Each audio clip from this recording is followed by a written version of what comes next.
Well, now that you know how to float a flat floor, I'd like to spend a little time and explain some of the details that go into doing a sloped floor. And that's the reason why I built this mock-up of a shower. It's cut off about 12 inches above the floor. And it has some of the details that I feel are really important and contribute to a durable, trouble-free installation. The heart of any sloped shower floor is the subdrain. And this one has a number of features I'd like to point out.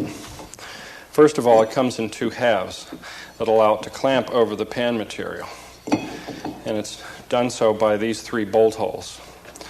These three holes right here are what's known as weep holes.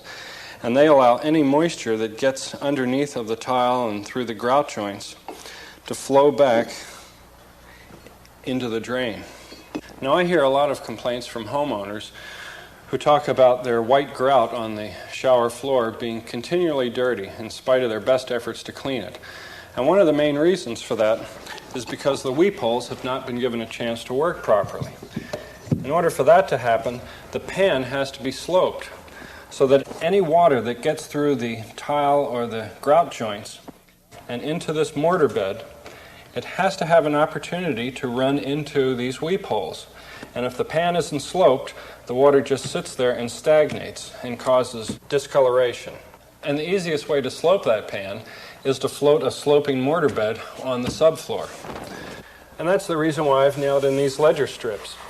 They'll provide the correct amount of slope to the drain that I need. Now let's get the deck mud in here.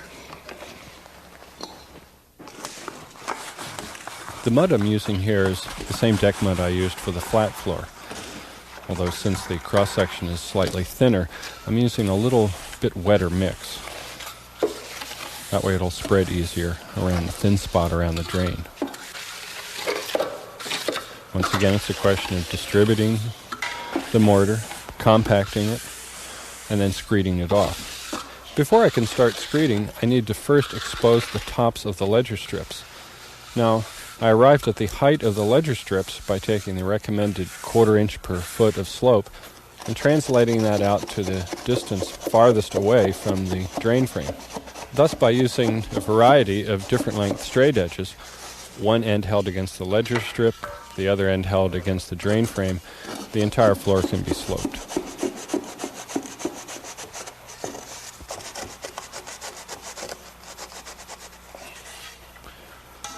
Once again, after the straight edge work is through, the steel trowel or wood float is used to clean up the excess.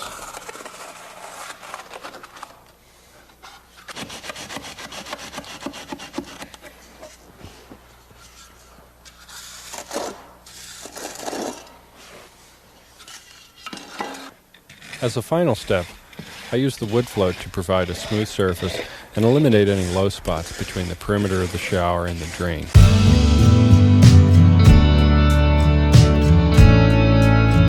Well, this sub pan is hard and I'm ready to put the pan in. But first I'd like to go over a few of the features that I like to see in pan construction. It's funny, this is where I started in the tile business, at a shower pan. Not putting it in, but tearing them out. Thousands of them. And most of them leaked because there was just a little pinhole here or there. It was nothing very major. The bad part about redoing a shower stall like this is that from a cost per square foot basis, this is one of the most costly tile installations of all. Normally what I see here is blocking, toe-nailed in between two studs. Now that's fine, but in order to get that blocking in, you need to put lots of toenails in. And those heads go in at an angle, and those angled heads can pierce the pan. So instead of that, I like to rabbet out the studs and let in a single piece of plywood. That allows just a minimum number of nails to hold it in place, and the nails that are used are flush with the top of the plywood. The second problem area is right here, where the threshold meets the jamb. This is a spot where a lot of pinholes start and a lot of leaks take place. Now the pan material I use, which is called Chloralloy 240, takes care of this problem with an accessory piece called a dam corner. Now one of the reasons I like this material is tough, durable, and long-lasting. And as long as I've been using it, I've never had a failure. The third problem area is the drain, and this is where most leaks take place. Now, the construction details here can get a little complicated, but I think if you watch the different steps that I go through, you'll have a lot better understanding of how everything works. The butyl on the plywood enables the pan to hang on to the wall tightly. Obviously, I can't shoot any staples in the pan, otherwise it would leak. Notice that I've partially screwed the bolts into position. You'll see why in a moment. Regardless of the material you use for a pan, pre-folding can save a lot of time and keep you from needless fussing.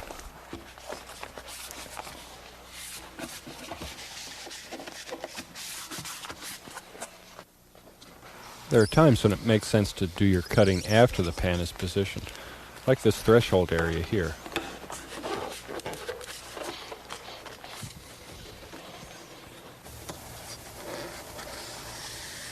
I'll cover the jamb areas with another patch of CPE and then seal them up with the dam corners. The margin trowel can be used to flatten the pan against the wall, and the staples can hold the top edge in place. To keep the box folds tight and flat against the wall, I'll cover them with some of the xylene. It's used as the solvent glue. It's pretty toxic, so I wear a charcoal mask, and then merely press the box fold back together again against the wall.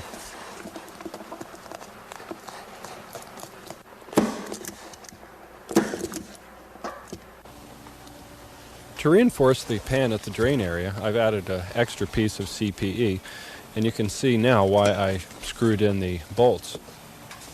By cutting a small circle directly over the head, I can force the pan over the heads, remove the bolts, position the top half of the drain, and know that the holes are in the right place.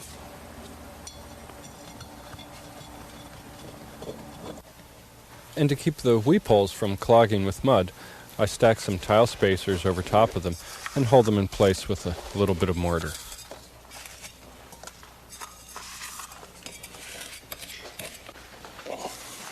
And finally, more deck mud. If this had been a real job, I wouldn't have floated this floor until the walls were both floated and tiled. That way I could use the lower edge of the tile as a screeding guide for the floor mud. But here, instead, I've just drawn a pencil line around the perimeter of the pan. And you can see here I'm filling up the pan about halfway with mortar.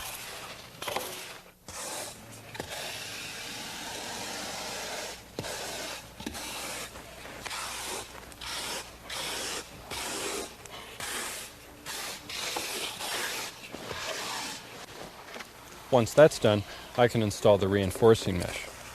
On a thick bed like this, the mortar bed will be considerably stronger if the mesh is placed in the center of the bed rather than at the bottom of it.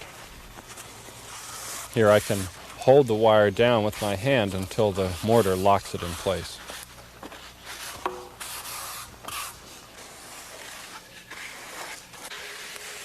And then once again, it's simply a matter of distributing the mud evenly,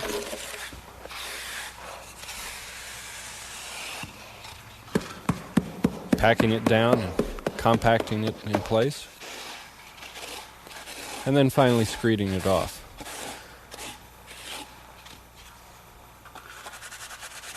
And usually for a sloped floor like this, I dispense with the float strips. As long as I have a reference guide, which is the line around the perimeter or a row of tiles, and the drain frame in the center. I get a lot more enjoyment out of doing this freehand.